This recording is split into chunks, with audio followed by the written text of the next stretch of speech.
प्रति प्रत्याशीनां सूची प्रख्यापिता इति वार्ताः।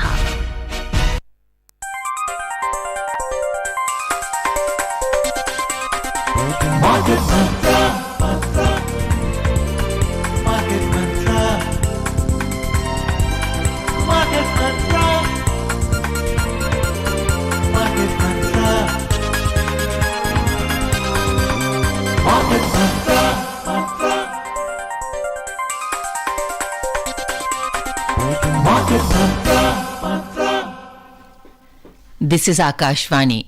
Good evening and welcome to this edition of Market Mantra, in which we give you a complete update on the economic, business and stock market news of the day. I'm Gaura Dhawan Lal and with me is my co-anchor in Hindi, Vishal Sharma. नमस्कार, market मंत्र में आप सभी का स्वागत। अगले आधे घंटे में हम लाएंगे आप तक आर्थिक, व्यापारिक और शेयर बाजार की ताज़ा खबरें, साथ ही उन पर चर्चा भी करेंगे। चर्चा के लिए आज स्टूडियो में आमंत्रित हैं वरिष्ठ आर्थिक पत्रकार सिद्धार्थ सिंह। सिद्धार्थ जी, कार्यक्रम में आपका स्वागत। नमस्कार। सबसे पहले हेडलाइंस के साथ हैं गौरा धवन लाल। Thank you, Vishal, and Siddharth, welcome to the program. A quick look at the headlines. Union Cabinet hikes dearness allowance by 4%, approves minimum support prices for Rabi crops. Key domestic indices decline more than 0.5%. Sensex closes below 66,880 mark. Nifty ends below 19,700 level. And Brent crude rises more than 2.5% to trade at $92 per barrel. केंद्रीय मंत्रिमंडल ने महंगाई भत्ते में 4% की बढ़ोतरी की। रबी फसलों के लिए न्यूनतम समर्थन मूल्य को दी मंजूरी। प्रमुख घरेलू शेयर बाजारों में 0.5% से अधिक की गिरावट। सेंसेक्स 66,880 के निशान से नीचे हुआ बंद। निफ्टी 19,700 के स्तर से नीचे आया। और अंतर्राष्ट्रीय बाजार में ब्रेंट कच्चे तेल की कीमतें 2.5% से अधिक के उछाल से $92 प्रति बैरल के स्तर पर पहुंची। We begin with today's first story. The government has hiked the dearness allowance DA by 4 percentage points to 46% for central government employees. Briefing reporters in New Delhi after the cabinet meeting, Information and Broadcasting Minister Anurag Singh Thakur said 48,67,000 central government employees and around 68 lakh pensioners will benefit from this decision. This increase is in accordance with the accepted formula, which is based on the recommendations of the 7th Central Pay Commission. The combined impact on the exchequer on account of both dearness allowance and dearness relief will be 12,857 crore rupees per annum. Siddharth, festivity is in the air.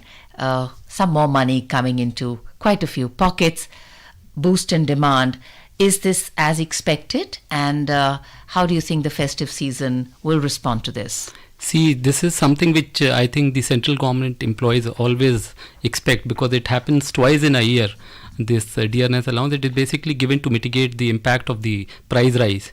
So essentially that is the reason why it is this exercise is taken twice in a year. But yes, since it is coming just before the festival season, we are already in the festivities. Navratras are going on, Durga Puja has started. Right. So I think it is coming at a very good time, and the hike of almost 4%, which should be making some kind of a boost, immediate boost to the demand. We will see, and we also always see that at the times of the festivals, people go on for certain kind of, not even big purchases, but even small purchases like microwaves, those kind. Some people would buy television sets, so those kind of things. So there is a general feel good factor, demand boost, and then there are also schemes side by side, so which also kind of combines. So there is a combined feel good factor which kind of gives a fillip to the economy. I think this feel good factor you mentioned, because sometimes it's demand always doesn't rise in proportion to the money that is coming in, because this is expenditure time, and sometimes just the fact that you have some more money coming in the bank allows you to purchase with greater ease. And I think that by itself would actually, in economic terms, make quite a few suppliers and companies happy. Yeah, absolutely. What you're saying is right. And what happens is also, I think for government employees, I think they also plan their year and their purchases also.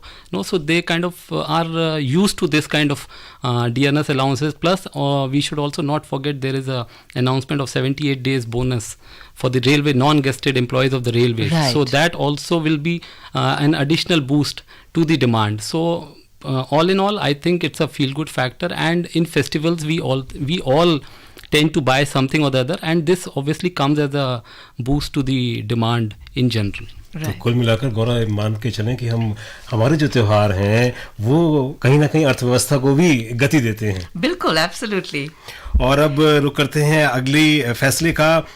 सरकार ने विपणन वर्ष 2024-25 के 6 रबी फसलों के लिए न्यूनतम समर्थन मूल्य में वृद्धि को भी मंजूरी दे दी है।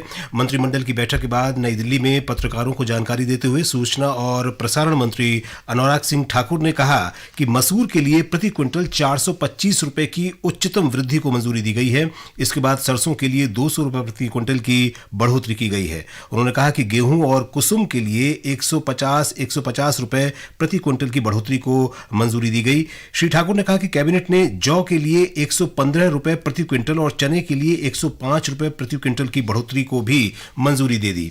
श्री ठाकुर ने कहा कि विपणन वर्ष 2024-25 के लिए अनिवार्य रबी फसलों के न्यूनतम समर्थन मूल्य में वृद्धि केंद्रीय बजट 2018-19 में न्यूनतम समर्थन मूल्य को कम से कम 1.5 गुना के स्तर पर तय करने की घोषणा के अनुरूप है।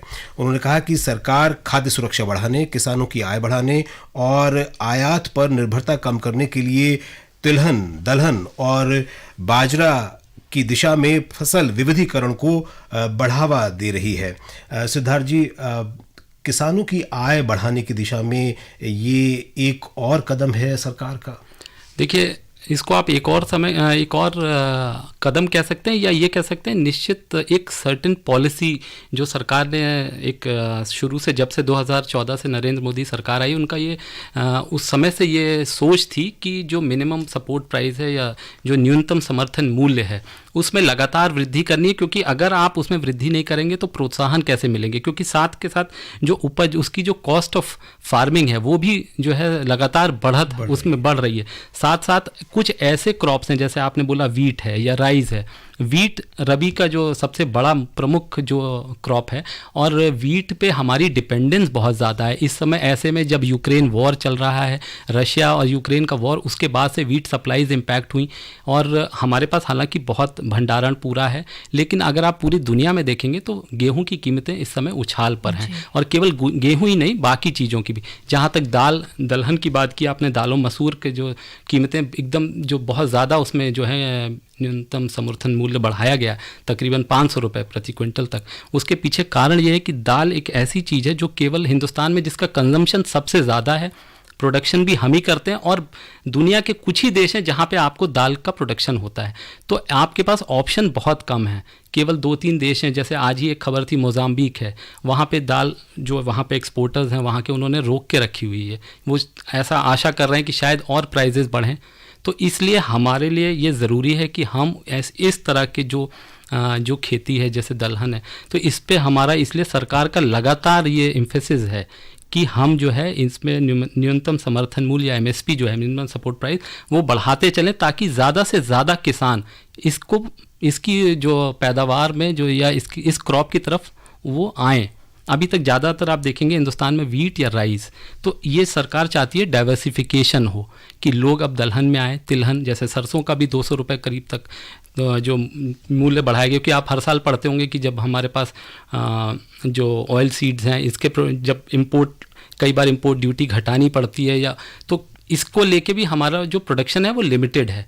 और तीसरी बात जो आपने कही, वो मोटे अनाज को लेके, क्योंकि हम चाहते हैं कि फिर से जो दोबारा जो पहले जैसा हिंदुस्तान में होता था, मोटे अनाज की खपत बढ़े। तो इसी वजह से ये जो MSP की जो प्राइजेस हैं, इनको इस बार भी बढ़ाया गया है, और ताकि किसान को उनकी उपज का सही, कम से कम मिनिमम प्राइस मिले, एक एश्योरेंस रहे। कई बार क्या होता है, प्रोडक्शन बढ़ जाता है, प्राइजेस मार्केट में क्रैश हो जाती है, लेकिन कम से कम MSP होने से किसान को उससे कम कीमत नहीं मिलेगी।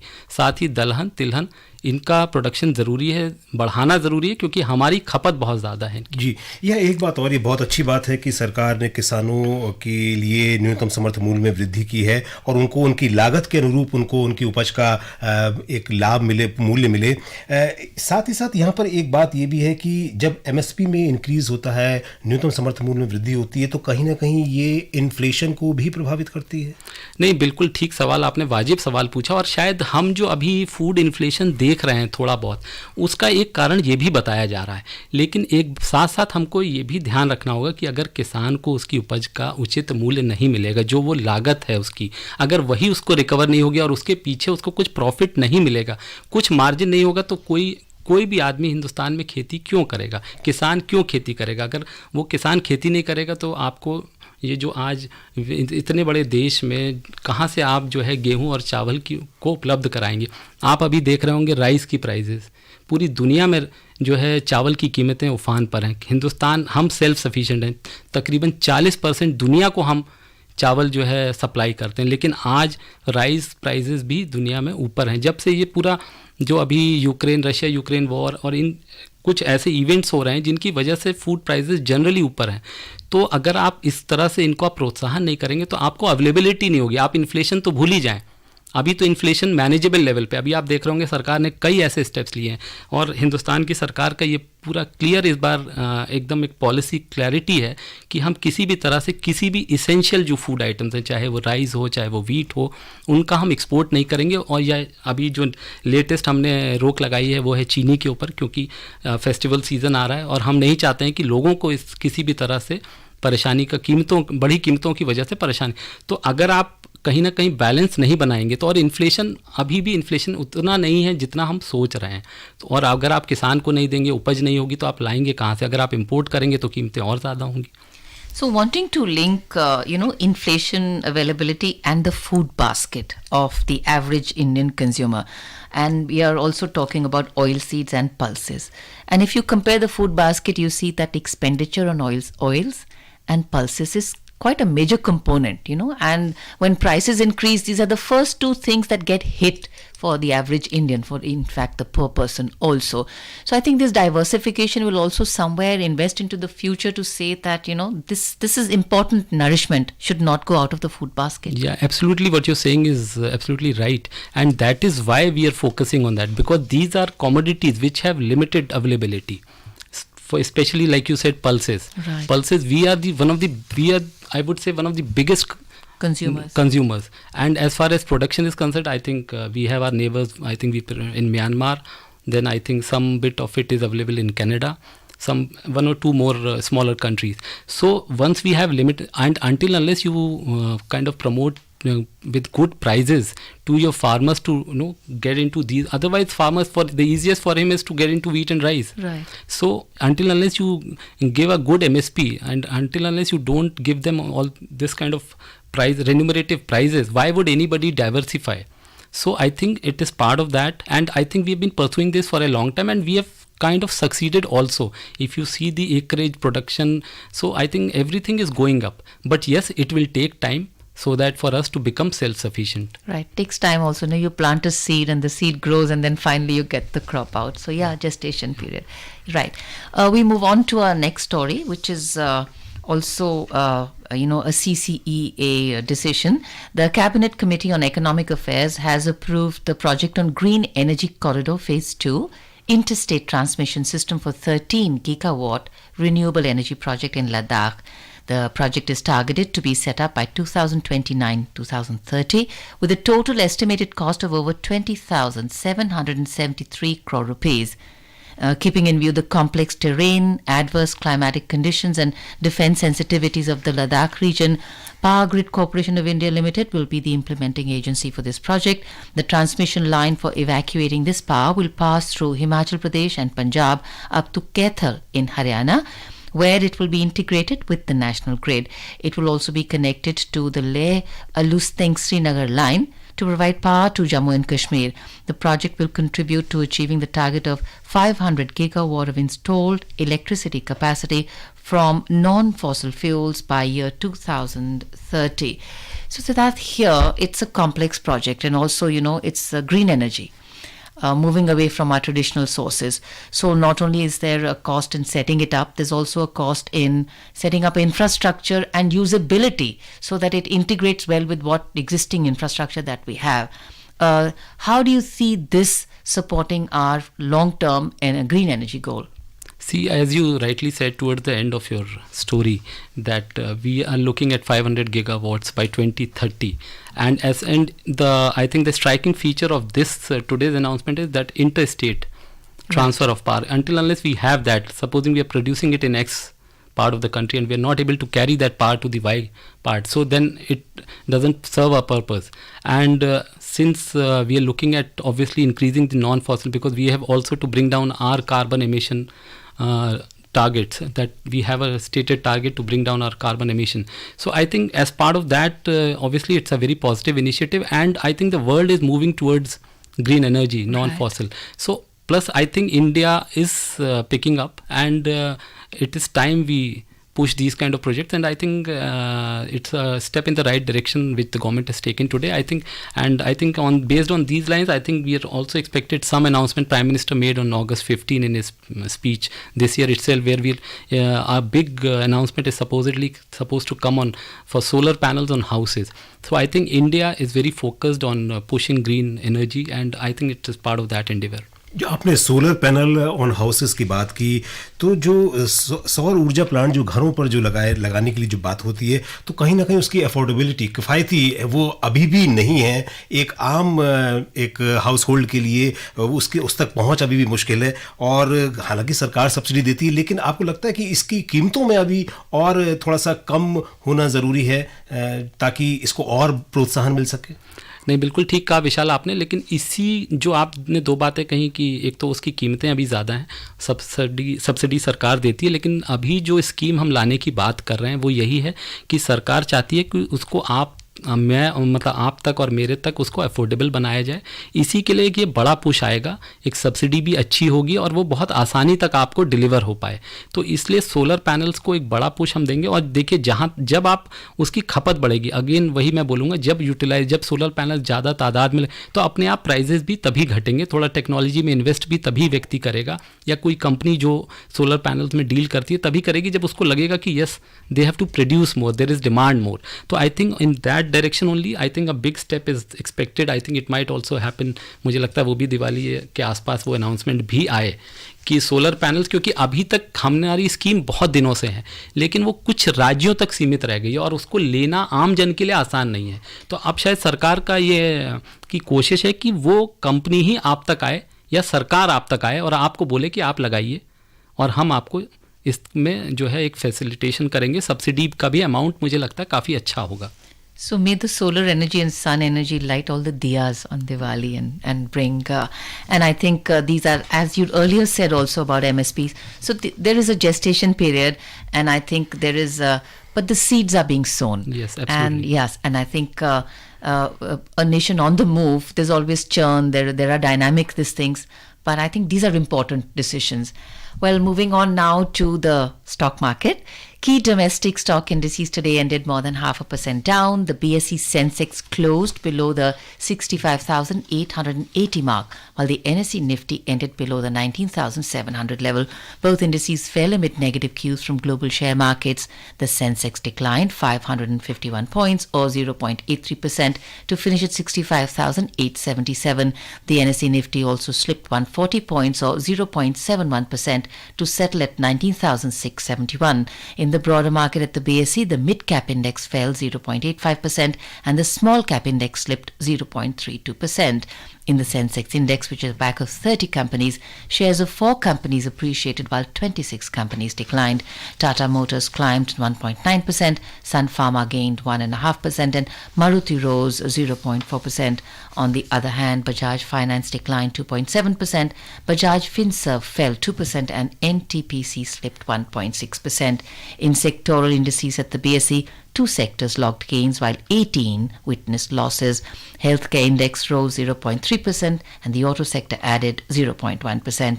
On the other side, power sector fell 1.5%. Financial services and BankX, both indices slipped 1.2% each. The overall market breadth was negative as shares of 2,268 companies declined, while those of 1,436 companies gained. A total of 139 shares remained unchanged. प्रमुख घरेलू share सूचकांक आज 0.5% से अधिक की गिरावट के साथ बंद हुए। बॉम्बे स्टॉक एक्सचेंज का सेंसेक्स 65,880 अंक और नेशनल स्टॉक एक्सचेंज का निफ्टी 19,700 अंक के स्तर से कम पर बंद हुए। कमजोर वैश्विक संकेतों के बीच दोनों सूचकांकों में गिरावट दर्ज हुई। सेंसेक्स 551 अंक लुढ़ककर 65,877 पर बंद हुआ। निफ्टी भी 140 अंक फिसलकर 19,671 पर आ गया। व्यापक बाजार में बीएसई मिड कैप इंडेक्स में 0.85% की गिरावट रही और स्मॉल कैप इंडेक्स 0.32% के नुकसान के साथ बंद हुआ। सिद्धार्थ, हम आपसे यही जानना चाहेंगे कि कल हमने देखा बाजार में तेजी थी, उससे 3 दिन पहले हम गिरावट का रुख देख रहे थे। आज जो एक हम ये तेज़ी देखी हमने मार्केट में, ये केवल प्रॉफिट बुकिंग की तेज़ी, आज गिरावट, क्षमा चाहूँगा, गिरावट देखी आज हमने, तो ये प्रॉफिट बुकिंग है या इसके पीछे और भी आप कोई कारण देख रहे हैं? विशाल, आप देखेंगे, आपने जैसे बोला वैश्विक कारण, और मैं इसके अलावा जैसे आपने मार्केट बोला पिछले 3 दिनों तक गिरी, फिर कल उठी, फिर आज गिरी। अगर आप पिछले 15-20 दिन की बाज़ार का एक ट्रेंड देखेंगे तो बाज़ार रेंज बाउंड है। कोई बहुत ज़्यादा मतलब या ना तो गिरावट है ना बहुत ज़्यादा जो है अपसाइड है। तो मुझे लगता है कि अभी जो ग्लोबल क्यूज़ हैं, चाहे आप दुनिया में देखें सब तरफ, अगर इकोनॉमिक अनसर्टेनिटी तो है ही है, साथ साथ आप देखेंगे आप पॉलिटिकल अनसर्टेनिटी भी बढ़ रही है, घट नहीं रही है।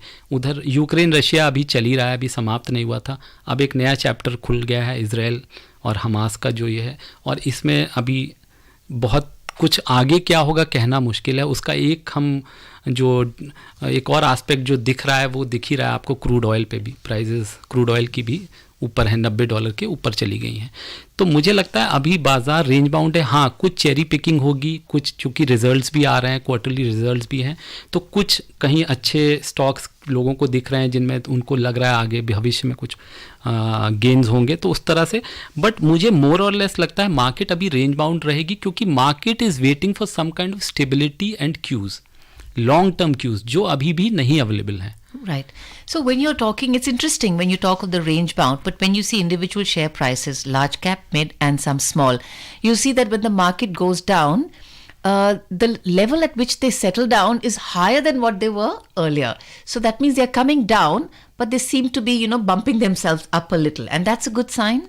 बिल्कुल, absolutely Gauran, why I'll say that is because see, India itself, if you look at all the estimates, World Bank, IMF, ADB, any other big, so everybody is reposing their faith in the Indian economy. Okay.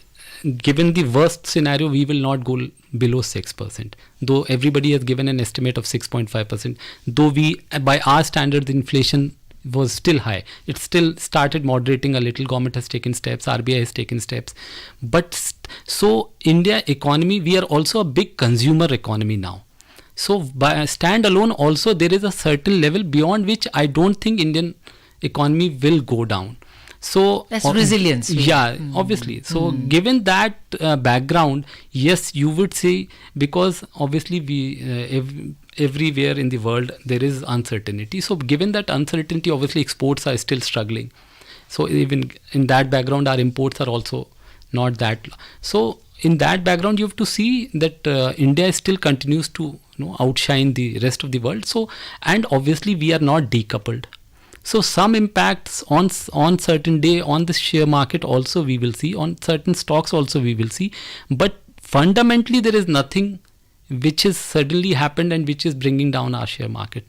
So obviously these global cues, someday some small news comes in, some incremental news, positive news, so it goes up, it goes down. So I think, but more or less there's nothing to worry. It will remain in this range till something spectacular happens, something extraordinary comes, everything settles down suddenly, and then we wait for the next rally. So just quickly, for the retail investor, a good time, not a good time to enter, buy fresh, and if you're already sitting on some, wait it out, sit for some time, be patient, don't be trigger happy.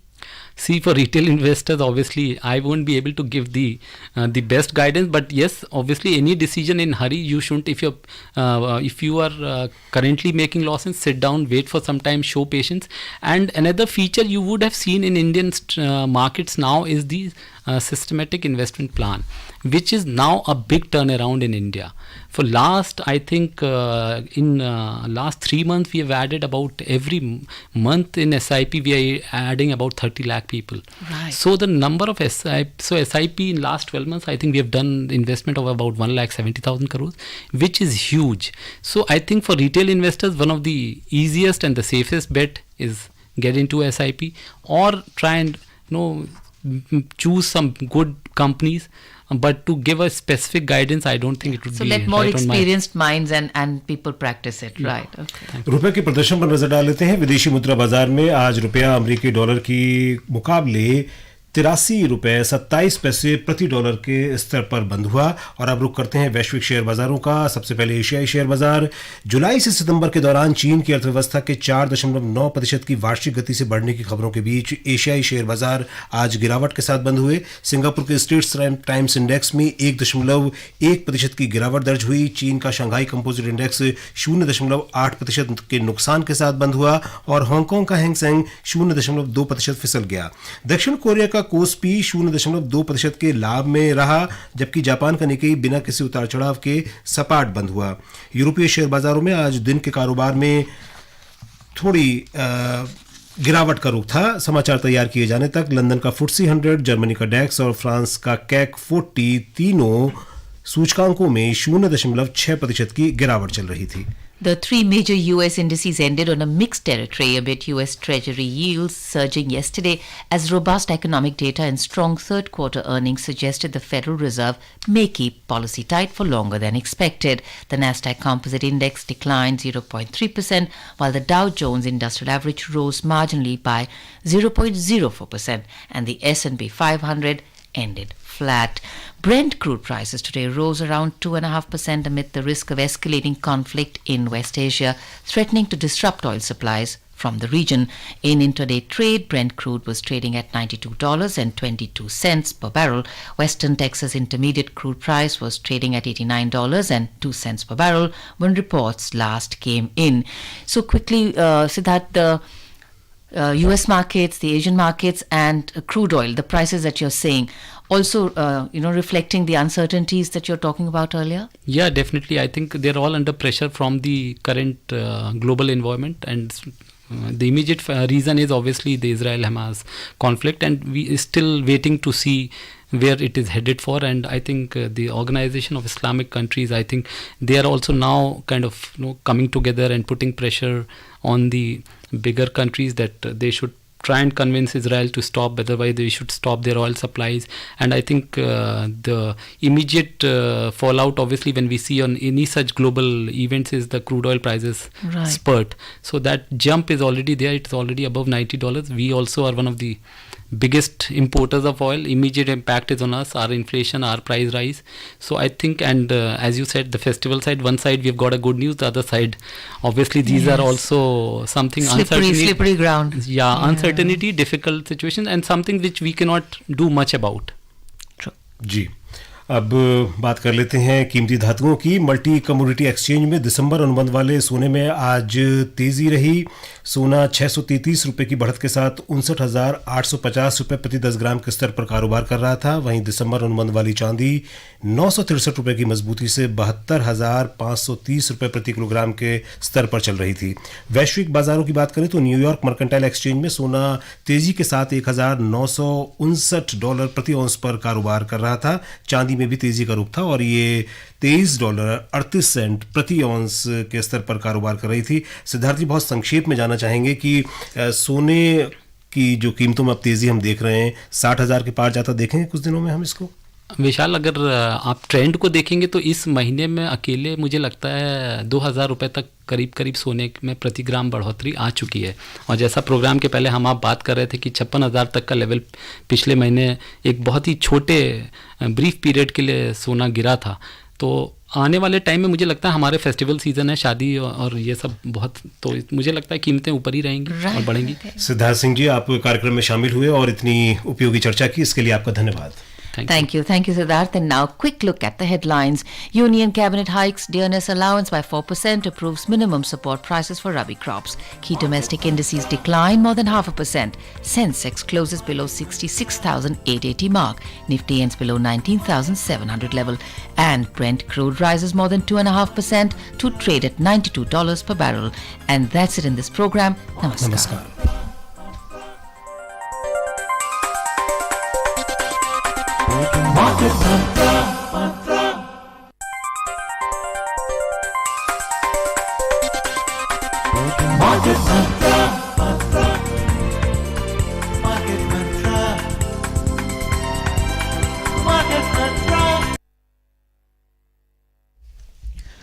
This is Akashvani and the news read by Aditi Lumba.